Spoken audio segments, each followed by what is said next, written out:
நாளை நமதே, இனி நாளை நமதே, வேளை இனிதே,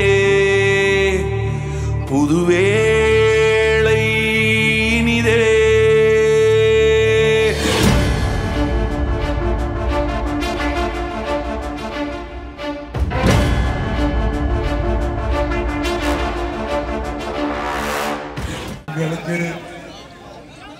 உங்கள் பாராளுமன்ற வேட்பாளரை அறிமுகப்படுத்த வந்திருக்கிறேன்.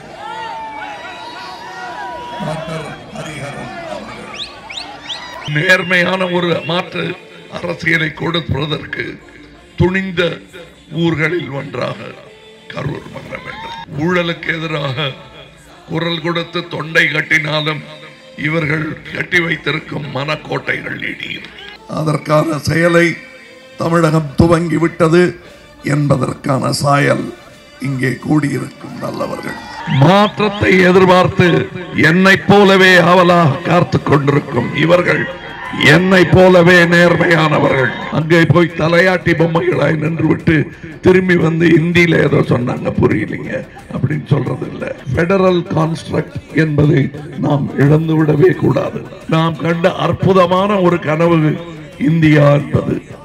அந்த கனவை கலைத்து தைத்து வைத்த அற்புதமான இந்த நெசவை தரிகட்டு போக செய்வதற்கு மத்தியிலே ஒரு கட்சி வந்திருக்கிறது. சர்வாதிகாரத்தை என்றுமே இந்தியா ஏற்காது என்பதற்கு இன்னும் ஒரு உதாரணமாக தமிழகம் திகழ வேண்டும். நேர்மையாளர்கள் நினைத்தால் எந்த சர்வாதிகார தலைகளையும் உடைத்தெறிய முடியும் என்பதற்கு உதாரண புருஷர்களாக நீங்கள் மாறுங்கள்.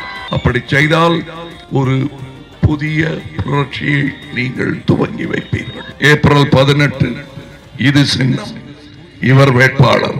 மாற்று அரசியல், ஊழலற்ற நேர்மையான மக்களை மையப்படுத்திய ஊழல்வாதிகளை விரட்டி அடிக்கும் ஒரு உன்னதமான அரசியலை நாம் உருவாக்க கரூர் மாவட்டம் முன்னுதாரணமாக இருக்க வேண்டும் என்று சுயாட்சி இந்தியா சார்பாக கேட்டுக்கொள்கிறேன். வரும் 18 தமிழகத்தை மாற்றுவதற்கான புது விவசாயத்திற்கான விதையை நீங்கள் நட வேண்டும். அதனால் தான் நான் நம்புகிறேன் நாளை நிச்சயம் நமதே என்று.